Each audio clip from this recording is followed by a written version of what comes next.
Sebagaimana dinukil dalam hadis riwayat Bukhari Muslim, Imran bin Husain pernah berkata, Rasulullah SAW bersabda, malu itu semuanya baik. Nabi SAW cuma berkata begitu, itu sabda Nabi SAW. Malu itu semuanya baik. Al-haya'u la ya'ti illa bi khair. Malu tidak akan mendatangkan kecuali kebaikan saja. Maka ada seseorang bernama Bashir ibn Ka'ab berkata, kami menemukan di salah satu kitab yang pernah kami baca, bahwasanya di antara malu itu ada ketenangan dan kedamaian. Namun ada juga kelemahan. Maka Imran bin Husain tiba-tiba marah hingga membuat kedua matanya memerah seraya berkata, aku menyampaikan kepadamu dari Rasulullah SAW sementara engkau menentangnya. Nabi bilang malu semuanya baik. Kau bilang saya dapat dari satu buku yang lain, malu masih ada lemahnya. Baik, sosok kita ini memiliki julukan Abu Nujaid Al-Khuzai radhiyallahu anhu. Abu Nujaid Al-Khuzai namanya Imran ibn Husain bin Ubaid. Imran ibn Husain bin Ubaid bin Khalaf. Ya. Saya tidak terlalu banyak menukil nasab beliau, karena bagi saya yang penting sudah cukup sampai kakek atau ayah kakeknya untuk sementara, dan juga julukan beliau. Jadi Imran ibn Husain, Husain nama ayahnya, kemudian Ubaid kakeknya, dan bin Khalaf adalah kakek daripada ayahnya. Julukan beliau Abu Nujaid Al-Khuzai, dari Khuzai maksudnya dari suku Khuza'ah. Kemudian beliau wafat ya, di tahun 52 Hijriah atau tepatnya 673 Masehi. Ya. Kita akan bacakan kisah beliau tentunya. Ya, beliau masuk Islam pada penaklukan Khaybar di tahun 7 Hijriah. Jadi bukan orang yang masuk dari awal-awal Islam, sahabat ini. Tapi dia masuk Islam di tahun 7 Hijriah setelah penaklukan wilayah Khaybar ya, oleh Nabi SAW. Dan dia pernah diangkat oleh Umar bin Khattab di masa khilafah beliau menjadi qadhi, hakim. Dan orang diangkat jadi qadhi di masa itu, apalagi di masa Umar ini luar biasa gitu. Butuh ilmu yang sangat dalam dan pengalaman dalam menghadapi setiap problematika dalam kehidupan masyarakat. Dia bisa bedain mana orang bohong dan orang jujur. Itu luar biasa, butuh pengalaman menjadi seorang hakim yang jeli, gitu kan? Karena orang kalau sudah jahat, dia bisa memperjualbelikan kata wallahi dan tallahi, padahal sebenarnya dia bohong gitu. Nah ini menjadi qadhi tidak mudah, dan Umar bin Khattab sangat jeli memilih qadhi-qadhi beliau ya. Dan qadhi ini dia bisa menghakimi atau hakimin, dia bisa menghakimi walaupun terhadap gubernur wilayah itu atau penguasa di wilayah itu. Dan juga beliau dikirim di kota Basra, jadi qadhi di kota Basra, dan banyak sekali tabi'in yang belajar dari beliau. Hampir semua tabi'in di kota Basra belajar sama beliau. Muhammad bin Sirin, kemudian Hasan Basri, dan banyak Sa'id bin Musayyib, rahimahullah, Sa'id bin Jubair, banyak sekali di antara tabi'in yang lahir menjadi ulama di tangan sahabat yang mulia ini. Dan juga Hasan Basri dan Muhammad bin Sirin pernah berkata, kedua pemimpin tabi'in mengatakan, tidak ada sahabat Nabi SAW yang diutus ke kota Basra yang bisa mengungguli Imran ibn Husain radhiyallahu anhu. Dan beliau menukil atau dinukil dari beliau yang secara rapi, dan ulama-ulama menulisnya secara berurut di dalam buku-buku hadis beliau, ada hadis-hadis mereka, yaitu 130 hadis. Ya, 130 hadis. Dan beliau termasuk orang yang tidak mau ikut-ikutan di masa fitnah yang terjadi antara Muawiyah sama Ali. Waktu itu cukup banyak orang yang kena fitnah. Ada yang ikut kelompok Ali, ada yang ikut Muawiyah. Siapa yang benar, siapa yang salah. Berperang, di sini takbir, di sini takbir. Maka pada saat itu membingungkan orang, siapa yang harus ikut, gitu ya. Walaupun ini sudah pernah kita bahas di bahasan tentang Muawiyah radhiyallahu dan Ali radhiyallahu anhu, bagaimana memang yang benar di posisi pada saat itu Ali radhiyallahu anhu, gitu kan. Tapi Muawiyah juga tidak bisa disalahkan 100% karena beliau bukan keluar ingin berperang, tapi terjadi fitnah oleh kaum Khawarij yang pada saat terjadi kesepakatan damai di antara keduanya, bahwasanya memang Ali ingin menangkap pembunuh Utsman, ya, asal beliau dinobatkan dulu jadi khalifah, dan wilayah Islam paling besar itu adalah wilayah negeri Syam, wilayah Syam. Sekarang 4 negara, Palestina, Jordania, Lebanon, dan Syria. Dan gubernurnya di situ adalah Muawiyah. Yang tunjuk Muawiyah jadi gubernur adalah Ali, ada Umar bin Khattab yang menunjuknya. Maka di zaman Utsman dilanjutin. Nah di zaman Ali, waktu beliau jadi ditunjuk oleh penduduk Madinah, negeri Syam belum setuju. Karena karena Muawiyah adalah sepupunya Utsman bin Affan. Maka Muawiyah minta siapapun jadi khalifahnya tolong tangkap dulu pembunuhnya Utsman. Karena itu khalifah muslim dibunuh, gimana caranya nggak ditahu siapa yang bunuh gitu. Harus ditangkap dan dihukum mati juga. Supaya tidak selalu terulang setiap pemimpin yang tidak disuka dibunuh. Nah inilah kesepakatan mereka. Tapi pada saat sudah mau damai, rupanya ada kaum Khawarij masuk di dua kemah, ini lempar panah di sini, ini lempar panah di sini di malam hari. Maka pasukan Ali mengira pasukan Muawiyah berkhianat, pasukan Muawiyah mengira pasukan Ali berkhianat, terjadi perang. Itu pun oleh Ali bin Muawiyah diberhentikan setelah terjadi peperangan itu. Sudah cukup banyak korban diberhentikan karena orang pada saat itu tidak ada pengeras suara. Untuk memberhentikan orang yang lagi berantem itu kan nggak mudah. Habis itu diberhentikan dan pulang. Gak boleh lagi terjadi peperangan. Muawiyah setuju Ali menjadi khalifah. Ali juga tetap menunjuk Muawiyah sebagai gubernur di negeri Syam. Clear. Nah, tetapi pada masa terjadi cekcok, bukan cekcok sebenarnya, terjadinya perang itu, maka ada di antara sahabat-sahabat Nabi yang berakal. Mereka nggak mau ikut-ikutan di situ. Di antaranya sahabat yang mulia Imran Ibn Husain, dan beliau motivasi semua muslimin pada saat itu, jangan ikut-ikutan. Jangan ikut-ikutan. Nanti kalian tanggung jawab depan Allah. Siapa benar, siapa salah, kalian tidak tahu ini. Apalagi sini takbir, gimana ceritanya? Ya. Lebih nggak usah. Beliau selalu motivasi untuk tinggal. Sampai ada yang tanya kepada beliau, lalu pendapat anda bagaimana? Kata beliau, tinggal di masjidmu. Udah, kamu di masjid aja, rumah masjid. Jangan ikut-ikutan. Karena ini yang perang umat Islam sama umat Islam. Kalau Islam sama non-Muslim itu lain ceritanya. Itu ada bab sendiri. Gitu kan? Lalu kemudian dikatakan oleh orang-orang itu, bagaimana kalau seandainya mereka masuk ke masjid kami? Pulang ke rumahmu dan tutup pintunya. Kata beliau, jangan dengarin, karena kalau didengar nanti jadi masalah. Gitu. Maka kata orang tersebut, bagaimana kalau dia masuk ke dalam rumah kami? Kalau sudah masuk ke dalam rumahmu, kau berhak untuk membunuhnya. Kalau dia paksa kamu harus terjerumus dalam fitnah ini, jangan. Gitu kan. Tapi intinya beliau termasuk orang yang luar biasa pada saat itu dan tidak ingin sama sekali terjerumus. Dan beliau menyebutkan statementnya, beliau mengatakan, aku lebih menyukai menjadi pengembala rusa pada puncak bukit sampai aku meninggal, daripada melepas satu anak panah ke salah satu pihak yang sedang ribut antara muslimin ini, meleset atau tepat sasaran. Karena tetap nanti akan ditanya oleh Allah subhanahu wa ta'ala. Oleh karena teman-teman jangan ikut-ikutan. Termasuk saya selalu ingatkan diri saya dan para penuntut ilmu. Ini sering gitu. Jadi syaitan masuk dia tidak sadari. Mungkin syaitan tidak bisa menggoda lagi di bab zina. Gak bisa goda lagi di bab riba. Dia sudah tahu haram. Tapi syaitan masuk ya di bab untuk ghibah, untuk fitnah. Dalam majelis semua begitu. Tiba-tiba muncul dari entah dari mana informasi, Ustadz itu begini. Ikut-ikutan ngomong. Oh, dia nggak tahu ini. Tabayun, cross aja. Enggak, ikut-ikutan. Akhirnya dia caci maki ustadznya sendiri. Dia tinggalkan majelisnya. Syaitan jauhi dia tanpa dia sadari. Jauh majelis ilmu, ghibah orang lain, dan merasa diri benar, nggak mau minta maaf. Oh sudah, tambah panjang ceritanya. Ini termasuk masalah fitnah, nggak boleh masuk situ. Tugas kita belajar. Oh ya dengarin, benar, ya sudah. Ada dalilnya, ya sudah. Nggak usah orang bicara tentang dia pribadi, nggak usah. Makanya dalam majelis kami selalu kami bilang, jangan tolong ada satupun pertanyaan yang masuk, Ustadz bagaimana pendapat anda tentang Ustadz Fulan? Nggak ada urusannya. Saya nggak mau jawab itu. Bukan urusannya itu. Ya. Baik, kita akan baca teman-teman sekalian. Itu tadi sedikit prolog dari saya dalam pembukaannya. Kita akan baca apa yang ditulis oleh penulis ini. Kata beliau, Imran ibn Husain radhiyallahu anhu di halaman 383 ya. Kalau yang megang buku sama dengan saya, yang masih 4 jilid, sekarang sudah keluaran baru, rupanya 3 jilid dia. Saya tidak tahu halamannya mungkin berbeda.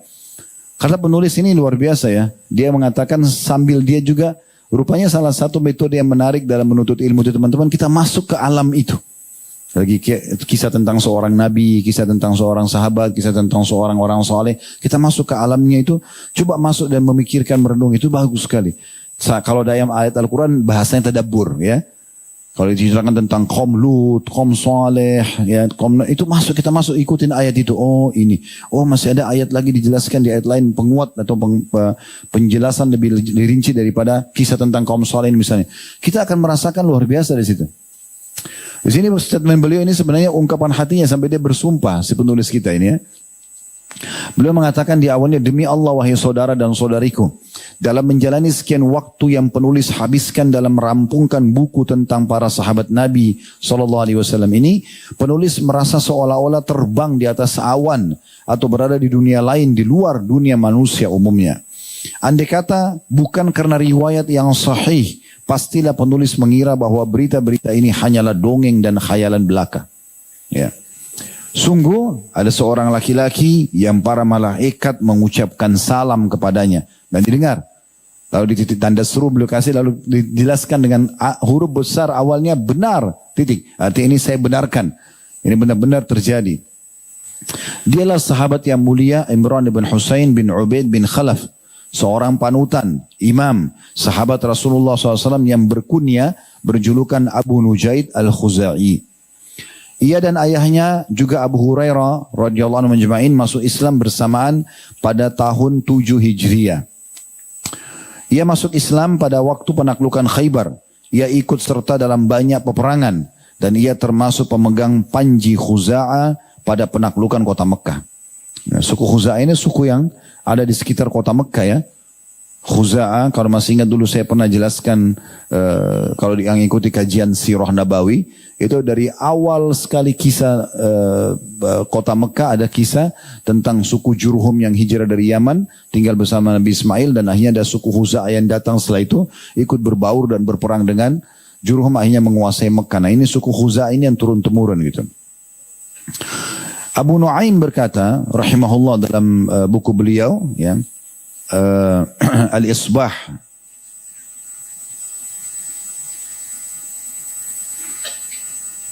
maaf, bukan di buku itu ya. Di sini ada putaran nomor 2. Al-Isabah, bukunya Ibnu Hajar. Ya. Abu Nuaim mengatakan ia adalah seorang yang selalu dikabulkan doanya. Maksudnya kelebihan daripada Imran bin Husain. Dan ada satu dinukil sini kisah yang unik dari perkataan Imran bin Husain tentang masalah memuliakan Nabi alaihi salatu wassalam. Beliau mengatakan di halaman 384 itu, ma masistu zakari biyamini mundu baya'tu riha Rasulullah sallallahu alaihi wasallam. Kata Imran bin Husain sebagai bentuk kesaksian kejujuran masuk Islam dan bagaimana memuliakan Nabi sallallahu alaihi wasallam, aku tidak pernah menyentuh kemaluanku dengan tangan kananku sejak berbaiat kepada Rasulullah sallallahu alaihi wasallam. Dinukil oleh Imam Ahmad dan disahihkan oleh Al-Hakim, disetujui oleh Az-Zahabi. Kata penulis, Allahu Akbar, itu adalah adab dan penghormatan terhadap pribadi Rasulullah sallallahu alaihi wasallam, baik saat beliau hadir ataupun tidak. Alangkah baiknya bila kaum muslimin mengetahui kedudukan Nabi SAW dan kedudukan sunnahnya. Ya, nanti di sini kita bisa lihat teman-teman bagaimana sebenarnya seseorang muslim itu mencintai Nabi alaihissalam. Di masa hidup beliau, maka semua yang berhubungan dengan beliau itu kita muliakan sekali. Ya, di antaranya tadi, kalau sudah salaman sama Nabi SAW, sahabat memuliakan sekali salaman itu. Karena ini tangan suci, tangan yang mulia, tangan Nabi. Di masa hidup beliau, gitu kan. Selain daripada itu berjuang dengan beliau, kemudian juga membela beliau, sampai akhirnya beriman sampai Nabi SAW meninggal. Dan setelah meninggal, secara fisik kita sudah tidak bisa sentuh Nabi SAW, maka tersisa yang lainnya, mempertahankan sunnahnya, memurnikannya, menjauhkan atau mengingatkan umat dari menjauhi sunnahnya, dan seterusnya. Ini termasuk bagian daripada hal yang mulia. Makanya pernah dinukil, nanti akan kita sebutkan itu ya, salah satu mungkin kisah yang pernah kami sampaikan, Iyas al-Muzani rahimahullah, seorang tabi'in yang masyhur dengan kesolehannya dan dia seorang yang sangat cerdas. Kalau diberikan perumpamaan kecerdasan bagi umat Islam dari kalangan tabi'in, maka diberikan contoh dari Iyas al-Muzani rahimahullah. Beliau pernah menerima sebuah apel ya, dari tangan Anas bin Malik radhiyallahu anhu. Setelah diterima sama dia, karena Anas sudah sangat tua, rambutnya putih, alisnya putih, jenggotnya putih, semua sudah sangat tua. Kemudian dia memberikan apel kepada Iyas. Iyas kebetulan murid beliau, seorang tabi'in yang masyhur. Maka Iyas mengambil apel tersebut dan mencium-ciumnya. Maka pada saat itu orang-orang pada nanya, kenapa anda mencium apel yang dikasih oleh Anas? Dia bilang, bagaimana saya tidak menciumnya? Saya menerima apel dari tangan yang pernah menyentuh tangan Nabi SAW. Jadi Anas bin Malik pembantu Nabi SAW. Sudah biasa salaman dengan Nabi, tinggal sama Nabi di rumahnya selama 10 tahun. Sebagaimana beliau sendiri mengatakan, aku menjadi pembantu di rumah Nabi SAW selama 10 tahun. Dari umur 9 tahun sampai umur 19 tahun. Sampai Nabi SAW wafat. Kemudian juga dinukil tentang bagaimana antusiasnya dalam mengikuti sunnah Nabi SAW dan mempertahankan kemurniannya. Sebagaimana dinukil dalam hadis riwayat Bukhari Muslim, Imran bin Husain pernah berkata, Rasulullah SAW bersabda, malu itu semuanya baik. Nabi SAW cuma berkata begitu. Itu sabda Nabi SAW. Malu itu semuanya baik. Al-haya'u la ya'ti illa bi khair. Malu tidak akan mendatangkan kecuali kebaikan saja. Maka ada seseorang bernama Bashir ibn Ka'ab berkata, kami menemukan di salah satu kitab yang pernah kami baca, bahwasanya di antara malu itu ada ketenangan dan kedamaian. Namun ada juga kelemahan. Maka Imran bin Husain tiba-tiba marah hingga membuat kedua matanya memerah seraya berkata, aku menyampaikan kepadamu dari Rasulullah SAW sementara engkau menentangnya. Nabi bilang malu semuanya baik. Kau bilang saya dapat dari satu buku yang lain, malu masih ada lemahnya. Maka dia pun marah dengan orang tersebut. Dan dalam riwayat lain, sementara engkau berbicara kepadaku tentang buku-bukumu, lalu Imran bin Husain meninggalkan orang tersebut. Ya. Jadi sikap ini adalah sikap yang sangat mulia ya. Bagaimana kalau sudah dinukil perkataan baginda Nabi SAW, bagi kita itu yang terbaik. Selesai. Kalau ada perkataan siapapun yang bertolak belakang dengan itu, semua kita tolak. Ya, semua kita tolak. Karena memang Nabi SAW panutan kita. Beliau adalah guru semua muslim. Kiai dan guru kita sebenarnya adalah Nabi Muhammad SAW. Ya, kalau orang semua sepakat ini, maka pasti mereka akan kembali kepada satu pendapat. Tidak ada perselisihan sebenarnya. Gitu kan? Kalau ada rincian ijtihad di beberapa bab itu berbeda. Tapi pasti induknya kembali kepada riwayat-riwayat yang dinukil dari Nabi alaihi salatu wassalam. Lalu di sini penulis juga menulis atau mengangkat sebuah subjudul semangat nan tinggi, kata beliau. Para sahabat Nabi Ridwanullah alaihim biasa mendengar satu kalimat dari lisan Rasulullah SAW, lalu mereka mengaplikasikan menjadi manhaj atau metode hidup mereka secara langsung pada saat itu. Nah, sebentar lagi saya akan bacakan sebuah riwayat, dan ini yang memotivasi Imran bin Husain akhirnya mulai meyakini dengan sangat luar biasa tentang keberadaan malaikat, dan betul-betul dia rasakan dengan datangnya malaikat itu.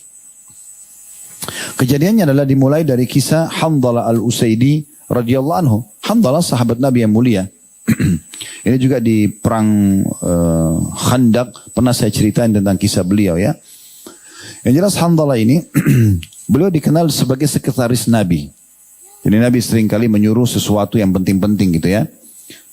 Lalu dia berkata pada saat bertemu, dia menceritakan, Abu Bakar pernah bertemu dengan anak kata Hanzalah. Lalu Abu Bakar menanyakan, bagaimana keadaanmu wahai Hanzalah? Hanzalah mengatakan, Hanzalah telah munafik. Berubah dari beriman menjadi munafik. Lalu Abu Bakar mengatakan, Subhanallah, Maha Suci Allah, apa yang kau ucapkan hai Hanzalah? Lalu Hanzalah berkata, kami berada di sisi Rasulullah SAW di mana beliau mengingatkan tentang neraka dan surga kepada kami hingga seakan-akan kami melihatnya dengan mata kepala kami sendiri. Lalu bila kami keluar dari sisi Rasulullah SAW, maka para istri, anak-anak dan urusan mencari nafkah menyibukkan dan menyita perhatian kami. Sehingga banyak yang kami lupakan. Tadi ini majelis ilmu semangat. Begitu keluar berubah. Karena kesibukan bertemu dengan pasangan hidup, anak-anak, cari nafkah dan segala macam. Maka Abu Bakar mengatakan, pada saat dengar statementnya Hanzalah, dia mengatakan, demi Allah sungguhnya kami juga mengalami hal yang serupa. Apa yang kau rasakan, saya rasakan di Hanzalah. Benar-benar kalau di depan Nabi cerita surga neraka, kita seperti sedang melihat surga neraka itu. Dan kita semangat mengejar surga, kita selalu khawatir dan takut masuk neraka. Tapi setelah pulang, ketemu istri, ketemu anak, pekerjaan, kok jadi berubah, berkurang. Bahkan ada yang kita lupakan, tidak diamalkan. Lalu Abu Bakar, kata Hanzalah, lalu aku dan Abu Bakar berdua menemui Rasulullah SAW. Dan aku berkata, Hanzalah telah menjadi munafik, wahai Rasulullah. Maka Rasulullah SAW berkata kepadanya, apa maksudmu, wahai Hanzalah? Dia mengatakan, kami berada di sisi Anda, dan Anda mengingatkan kami tentang neraka dan surga, hingga seakan-akan kami melihat dengan mata kepala kami sendiri. Lalu bila kami keluar dari sisi Anda, para istri, anak-anak dan urusan mencari nafkah menyibukkan kami. Sehingga banyak yang kami lupa. Maka apa kata Nabi SAW? Nah ini perhatikan baik-baik hadisnya. Ini yang memotivasi tokoh kita Amir Musain untuk mengejar kehadiran malaikat itu. Ya. Walladhi nafsi biyadi in law tadumuna ala ma takununa indi wa fi dzikri la safahatkumul malaikatu ala furushikum wa fi turukikum walakin ya Hanzalatu sa'atan wa sa'ah 3 marrat. Kata Nabi SAW, demi zat yang jiwaku berada di tangannya, maksudnya demi Allah, jikalau kalian konsisten seperti saat kalian berada di sisiku dan dalam mengingatnya. Sudah dengar tentang sesuatu di ilmu, berusaha ditangkap, dicerna semuanya, minta agar Allah tidak lewatkan satu potong huruf pun dari ilmu tersebut, kecuali Allah tanamkan dalam hati. Allah buat pikiran kita mencerna, Allah mudahkan kita aplikasikan. Niscaya kata Nabi SAW, para malaikat akan menyalami kalian di kasur-kasur kalian dan jalan-jalan kalian. Kalau kalian bisa pertahankan iman kalian dalam majelis itu, di luar kalian akan lihat tuh malaikat. Mereka akan menyalami kalian di ranjang-ranjang kalian, di jalan-jalan dan di jalan-jalan kalian. Akan tetapi hai Handalah, yang sering terjadi adalah hendaklah dilakukan sesaat demi sesaat dan Nabi SAW ulangi 3 kali. Maksudnya, kalaupun sampai kau rasakan seperti sekarang, keluar dari majelisku kemudian kau mulai berubah, maka usahakan kembali lagi semaksimal mungkin. Gitu. Jangan juga biarkan loss diri kamu, enggak. Tetap berusaha menyadarinya dan mengingatnya supaya tetap terkontrol sehingga tidak 100% terlupakan. Tapi di sini penulis menukil sebuah statement yang menarik. Dia mengatakan setelah menukil riwayat yang sahih, riwayat Imam Muslim itu, ketika mendengar hadis ini, Imran bin Husain mengaplikasikannya ke dalam realita praktis yang dapat dilihat. Ia merealisasikan sikap tawakal kepada Allah Subhanahu wa taala dan bersabar atas derita sakit yang mengendap di tubuhnya selama 30 tahun. Bahkan ia berkata, "Inna ahabbal asya ila nafsi ahabbuha ila Allah." Sesungguhnya sesuatu yang paling aku cintai adalah sesuatu yang paling dicintai oleh Allah Subhanahu wa taala. Ini pemahaman saya pribadi ya. Setelah saya melihat kisah Imran bin Husain, bagaimana beliau menangkap hadis ini dan bagaimana beliau berijtihad, berusaha untuk menangkap potongan sabda Nabi SAW, kalau kalian mempertahankan apa yang kalian rasakan dalam keimanan pada saat lagi di majlis, ya, misalnya merasa dekat dengan Allah, merasa bersyukur kalau ada nikmat, merasa berusaha selamatkan diri dari dosa-dosa, itu dipertahankan, maka mereka pasti hadir. Ini pemahamannya Imran bin Husain. Dan beliau jadikan itu praktek hidupnya, harus dia mau buktikan ini. Beliau bukan mengambil potongan akhir hadis Nabi, wahai Handalah, kalaupun terjadi sesaat dan sesaat. Maksudnya ada orang sebagian saya lihat menukil hadis ini sambil mengatakan memang nggak mungkin kita itu selalu seperti dalam majelis. Ya. Sehingga akhirnya seakan-akan tidak apa-apa deh ilmu itu dilupain, tidak semua diaplikasikan. Nah ini dibantah oleh sikapnya Imran bin Husain radhiyallahu anhu. Ini pelajaran luar biasa gitu. Saya pun pada saat menukil ini atau mempelajari ini, saya lihat ini sebuah pelajaran penting yang tidak ada salahnya seseorang mencobanya. Karena Nabi SAW mengingatkan kepada kita tentang kehadiran malaikat itu. Ibnu Sirin berkata, perut Imran ibn Husain dipenuhi cairan berwarna kuning selama 30 tahun. Selama itu pula selalu ditawarkan kepadanya agar berobat dengan cara kai, pengobatan dengan besi yang dipanaskan. Namun ia menolak. Hingga 2 tahun sebelum kematiannya ia baru bersedia diobati dengan cara itu. Di sini ada alasan kenapa Imran bin Husain tidak mau berobat dengan kai, ya. Karena beliau memang mendengarkan hadis Nabi SAW, jadikan kai sebagai pengobatan terakhir, kan gitu. Kita disuruh konsumsi madu, disuruh bekam, dan kai adalah pengobatan terakhir. Jangan sampai difahami bagi teman-teman yang pegang bukunya, oh Imran bin Husain tidak berobat. Enggak, beliau berobat, ya, beliau berikhtiar. Nah, nanti kita akan jelaskan dalam Durus wal Ibar, salah satu poin yang penting dalam masalah tawakal kepada Allah adalah seseorang itu berusaha dulu kemudian menyerahkan hasil kepada Allah Subhanahu wa taala. Itu salah satu ciri khasnya Imran bin Husain nanti dalam pelajaran yang kita ambil. Beliau sangat bertawakal kepada Allah. Jadi sini bukan berarti beliau tidak berobat, tapi khusus pengobatan kai beliau menolaknya pada saat itu. Karena masih ada dalil yang membuat beliau tidak melakukannya, kecuali 2 tahun sebelum beliau meninggal beliau hanya berobat dengan obat tersebut. Diriwayatkan dari Mutarrif bin Abdullah bin Asy-Syikhir, ya. Ia berkata, pada suatu hari aku mendatangi Imran bin Husain, lalu aku katakan kepadanya, sesungguhnya aku tidak akan mendatangimu lagi karena tidak tega melihat apa yang kau alami dan melihat kamu berbaring seperti ini. Ya. Maka ia berkata, Imran bin Husain mengatakan, jangan lakukan itu. Demi Allah, sesungguhnya sesuatu yang paling aku cintai adalah sesuatu yang paling Allah cintai. Jadi ternyata di sini pesan dari Imran radhiyallahu anhu, kalau kamu sedang diberikan nikmat, yang paling Allah sukai adalah kau nikmati dan kau syukuri. Tapi poin penting, pada saat ujian sedang datang, nah ini penting ya, kamu terima dan kamu sabari. Jangan kalau ada nikmat, oh iya alhamdulillah. Begitu diuji sedikit, oh keluh kesah sana sini. Harus berimbang antara syukur sama sabarnya. Tapi beliau lebih singgung masalah sabarnya. Beliau sakit, diuji oleh Allah SWT. Beliau sudah ikhtiar. Tetapi masih aja penyakit itu ada. Apa yang terjadi? Tidak putus asa. Beliau jadikan itu sebagai ajang untuk meraih keutamaan dalam hadis yang lain. Yang kata Nabi SAW, Inna Allah idha habba abdan ibtalah. Allah kalau cinta seorang hamba, Allah akan mengujinya. Kenapa Nabi SAW mengatakan Allah kalau cinta seorang hamba, Allah mengujinya? Berarti dalam ujian itu ada cintanya Allah. Kalau kita bisa menerimanya sebagai keputusan dari Allah Subhanahu Wa Taala.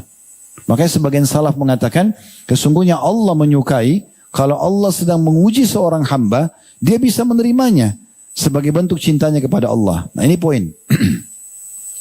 Nanti kan kita jelaskan lebih jauh dalam masalah sabar ya. Tapi di sini dia sambil ikhtiar, sambil dia tetap nikmati proses dan dia mengatakan pada saat temannya bilang saya nggak bisa datangi lagi kamu, saya nggak tega lihat kamu di atas ranjang puluhan tahun seperti ini. Bahkan dalam beberapa asar disebutkan 30 tahun beliau menderita penyakit itu, gitu kan? Maka waktu temannya bilang saya nggak tega datang lagi lihat keadaanmu begini, perutnya kembung, ada cairan, beliau sakit dan cuma bisa di atas ranjangnya. Maka dia mengatakan jangan kau lakukan itu, karena sungguhnya saya coba menikmati proses sakit saya ini karena saya tahu Allah menyukai menguji saya seperti ini. Allah mengujinya. Dia sangka baik sama Allah. Maka aku mencintai apa yang Allah ujikan untuk meraih cintanya Allah Subhanahu Wa Taala. Nah ini poin luar biasa gitu ya. Kalau antum merenungi baik-baik apa yang disampaikan tadi itu bisa tangkap. Jadi pentingnya kita selalu bersangka baik dengan Allah. Walaupun ujian sedang datang. Oh Allah sedang uji saya berarti Allah ingin kebaikan sesuatu buat saya. Bukan sangka buruk. Bukan mengatakan kenapa ya Allah buat saya begini. Enggak. Karena memprotes ini berarti memprotes sang pencipta Allah Subhanahu Wa Taala. Sebagaimana Allah berikan kita nikmat, Allah berikan juga kita cobaan. Dan hikmah dari cobaan banyak sekali. Kita jadi sadar kalau kita punya Tuhan yang mengawasi kita. Dan sudah pernah saya bilang, kalau kita tidak berikan nikmat, Allah yang menciptakan kita, Allah yang menciptakan nikmat itu, Allah yang bisa mempertahankan nikmat itu.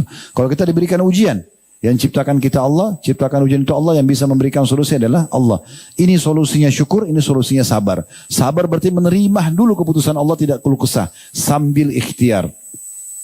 Dengan itu kita akan dapat maksimal pahala yang dijanjikan.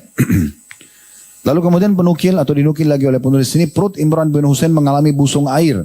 Hal itu membuatnya terus terbentang atau terlentang di atas punggungnya selama 30 tahun. Tidak dapat berdiri dan tidak dapat duduk. Sementara ranjangnya terbuat dari pelapa kurma telah dilubangi tempat untuk buang hajatnya. Maaf. Lalu Mutarrif dan saudaranya Al-Ala menemuinya. Kondisi itu membuat mereka menangis. Lalu ia pun berkata, kenapa kalian menangis? Kata Imran bin Husain kepada Al-Ala. Dan juga Mutarrif yang ziarah ke situ. Lalu ia berkata, karena si Al-Ala, Mutarrif mengatakan, karena aku melihatmu dalam kondisi yang sedemikian parah. Lalu ia berkata, maksudnya Imran bin Husain, janganlah engkau menangis. Sebab sesuatu yang paling aku cintai adalah sesuatu yang paling dicintai oleh Allah Subhanahu Wa Taala. Karena Nabi SAW bilang apa tadi? Allah kalau suka seorang hamba, Allah uji dia. Justru puncak iman di ujian itu. Ya, kalau nikmat ada, orang syukur itu umum ya. Tapi kalau cobaan datang, orang bisa sabar, itu puncak keimanan.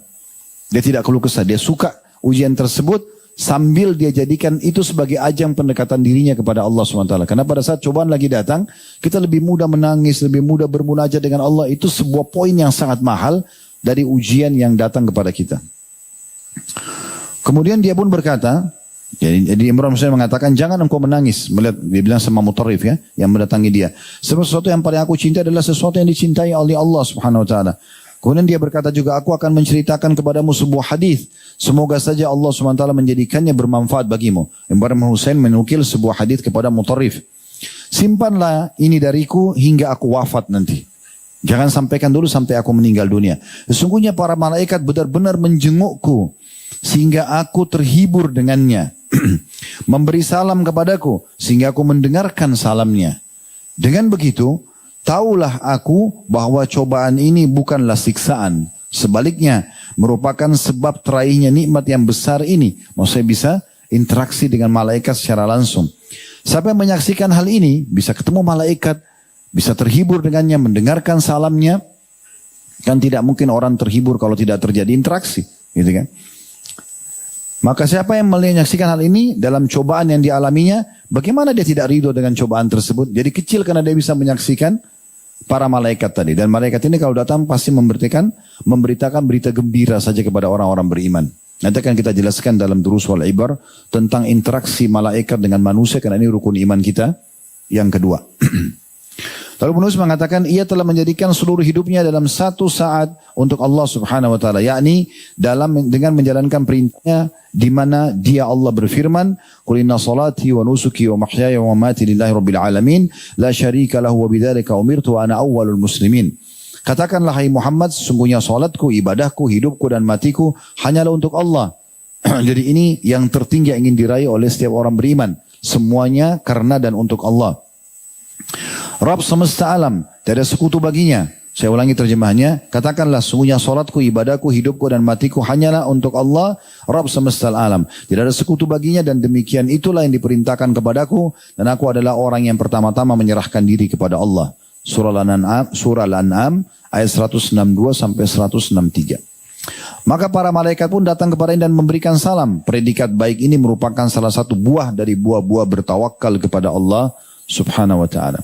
Kita juga pernah nukil sahabat yang lain ya, yang pernah juga melihat sendiri para malaikat. Ya cukup banyak ya, di antara sahabat yang menyaksikan malaikat, nanti akan kita juga singgung itu. Tapi yang pernah kita nukil kisah ya, sahabat Usaid bin Khudair radhiyallahu anhu, sahabat Nabi yang bukan pimpinan Ansar. Ini kalau tidak salah bulan lalu kita bahas itu ya, di mana beliau pernah sholat malam, kemudian beliau melihat kudanya berontak. Pada saat dia berhenti baca, kudanya tenang lagi. Begitu sampai 3 kali, setelah itu dia lihat ke atas langit, ada cahaya putih yang menembus langit. Lalu dia melapor kepada Nabi SAW, kata Nabi SAW, wahai Usaid, sesungguhnya itu adalah malaikat-malaikat yang datang mendengarkan bacaanmu. Demi zat yang jiwaku dalam genggamannya, seandainya kau membaca terus sampai pagi dengan kehusyuanmu ini, dengan suaramu yang indah, karena Usaid membaca dengan khusyuk, dia renungi maknanya dan dengan suara indah, maka pasti penduduk Madinah akan menyaksikan malaikat tanpa ada penghalang dengan mata mereka. Itu terjadi dan itu dinukil. Ya. Kemudian ada subjudul tentang sikap tawakal dan salam para malaikat. Sesungguhnya sikap tawakal merupakan nikmat yang besar. Maksudnya ikhtiar dulu, kemudian dia serahkan hasilnya kepada Allah.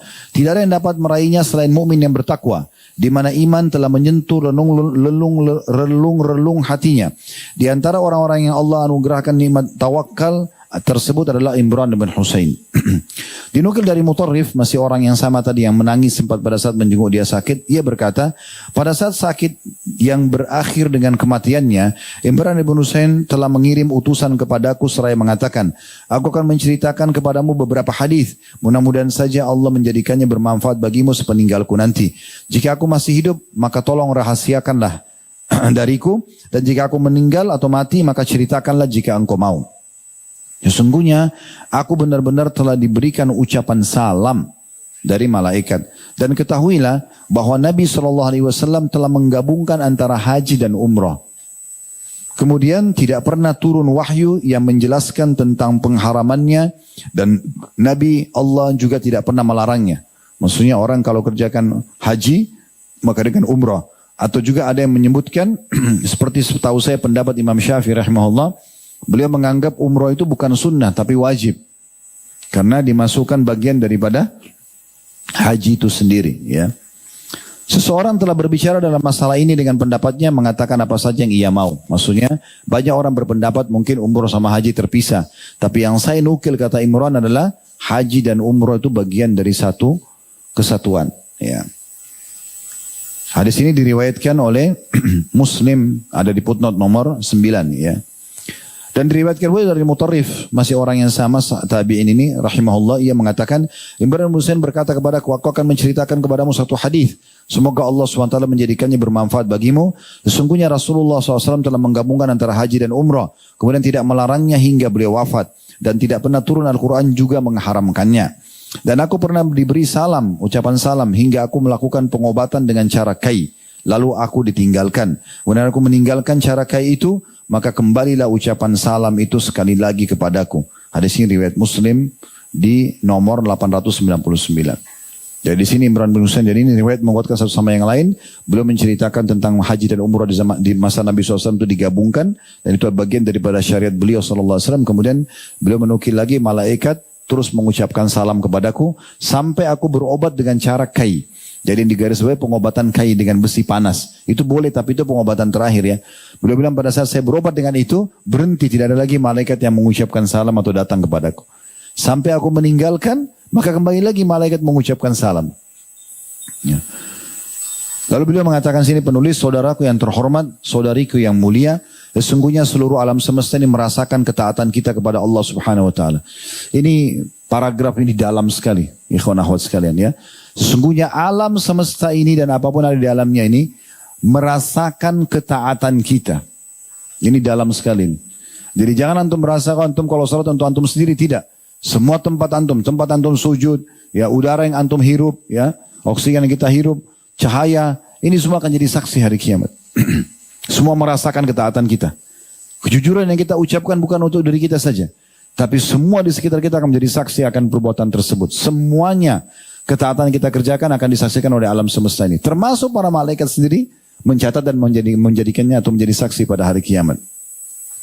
Dan juga dikatakan sebaliknya, juga alam semesta ini semua merasakan kemaksiatan kita kepada Allah. Orang kalau zina bukan cuma dia sendiri itu, tapi efeknya akan kemana-mana dan akan jadi saksi semua itu. Ranjangnya, kursinya, AC yang dia hirup dan segala macam akan jadi saksi untuk di hari kiamat. Kalau dia tidak taubat, wa na'udzubillah. Maka taatlah kepada Allah, niscaya dia Allah akan menguasakan kepadamu seluruh alam semesta di dunia ini dan memasukkanmu ke dalam surga di akhirat. Subhanallah, waktu Umar bin Khattab radhiyallahu anhu masuk ke Palestina untuk menerima kunci Baitul Maqdis di masa awal penaklukannya di zaman beliau, itu dimulai ekspansinya dari tahun 15 Hijriah sampai menjelang 19 atau 20 Hijriah. Ini ekspansi yang akhirnya berhasil negeri Syam takluk di tangan kaum muslimin. Tapi waktu beliau masuk, rupanya beliau karena tinggi besar badannya Umar bin Khattab dan karena perjalanan jauh bajunya ada yang sobek. Dan beliau sempat naik unta ya sama budaknya, salah satu budaknya beliau. Beliau beli budak lalu bersama dengan beliau. Tapi karena perjalanan jauh dari Madinah ke negeri Syam pada masa itu ya cukup jauh ya, mungkin bisa memakan waktu hampir sebulan. Kalau dengan kecepatan kuda yang tinggi, kecepatan tinggi dengan kuda yang terbaik. Tapi kalau pakai unta pelan-pelan itu lama, bisa 2 bulanan sampai di sana. Lalu Umar berkata pada budaknya ini, nanti setiap kali beberapa jarak, saya di atas, kamu di bawah, pegang tali gang unta tersebut. Nanti dibalik, kamu yang di bawah, kamu yang di atas, saya yang di bawah. Udah selesai berjalan. Subhanallah, pas masuk di pintu gerbang Palestina di Baitul Maqdis, semoga Allah selamatkan dari jajahan orang Yahudi ini tentunya. Dan Allah tolong saudara-saudara kita di sana sekarang yang sedang tertindas. Allahumma amin. Allah juga berikan kemenangan insya Allah, kemenangan yang besar ya, kepada mereka. Yang jelas pada saat masuk, giliran Umar yang pegang tali kekangan unta itu. Budaknya di atas. Orang-orang pada datang semua umat Islam mendekati. Lalu ditanya oleh para orang-orang Yahudi di situ. Ya, orang-orang Nasrani. Siapa, mana pemimpin kalian? Kata mereka itu. Yang lagi di depan dan di bawah. Begitu mereka lihat, maka mereka spontan ucapin ini. Kami telah temukan dalam kitab-kitab suci kami. Orang Yahudi dan orang Nasrani mengatakan. Kami telah menemukan di kitab-kitab suci kami yang akan menerima Baitul Maqdis di akhir nanti. Di zaman yang akan datang. Itu dinukil dalam kitab Taurat dan Injil mereka. Adalah seorang yang berpostur tubuh besar, bajunya sobek, dan dia juga berjalan kaki. Maka mereka menyerahkan kunci tersebut kepada Umar radhiyallahu anhu. Gitu kan. Jadi ternyata subhanallah ketawaduan Umar, kesolehan dia itu berefek luar biasa. Kemana-mana gitu ya. Seperti itulah. Kemudian ada satu riwayat di sini dinukil tentang masalah sikap adil beliau. Riwayat dari Atha Maula Imran. Bahwasanya pernah beliau menghakimi seseorang yang sedang ada ya masalah dengan beliau. Kemudian Imran bin Husain mengingatkan tentang kesalahan dia. Tapi rupanya dia tidak bisa terima orang itu. Dia anggap Imran bin Husain itu tidak adil. Maka Imran bin Husain dengan keadilannya mengatakan kalau memang seperti itu keputusannya saya tidak akan duduk di majelis saya ini lagi. Maksudnya saya tidak akan lagi menghakimi orang kalau memang saya dianggap tidak adil. Pada saat itu beliau jadi qadhi kan, jadi hakim itu ya. Tapi ini karena keadilannya. Kemudian yang terakhir di sini di halaman 389 ini penutupannya, Imran mengasingkan diri dari fitnah, subjudulnya ia termasuk orang yang mengasingkan diri dari fitnah dan tidak berperang di pihak Ali radhiyallahu anhu jemain. Diriwayatkan dari Abu Qatadah ia berkata, Imran bin Husain berkata kepadaku, tetaplah di masjidmu Aku berkata, jika ada orang yang masuk, tetap mengajak, ayo kita belajar, ikut berperang. Ia mengatakan, tetap di rumahmu, tinggal di rumahmu. Kalau orang itu tetap masuk saja, maka Imran mengatakan, jika orang itu masuk ke tempatku dengan tujuan ingin membunuh diriku dan mengambil hartaku, maka aku akan berpendapat bahwa telah halal baginya untuk membunuhnya. Jadi kalau ada orang paksa ikut fitnah, bahkan kalau saya tidak ikut, saya akan dibunuh, saya akan diambil harta saya, maka di saat itu saya boleh melawan. Ya. Ini kata beliau, ini riwayat yang dinukil di putun nomor 12 ya, disebutkan oleh Ibnu Sa'ad dalam Tawaqat beliau di jilid 4 halaman 288. Lalu kata penulis, lalu ruhnya yang suci pun berserah diri kepada Rabbnya untuk keluar dari dunia khayalan dan penuh tipuan ini menuju negeri kenikmatan dan juga kesenangan, maksudnya surga, dan ia wafat di tahun 52 Hijriah. Semoga Allah SWT meridhai Imran dan segenap sahabat lainnya.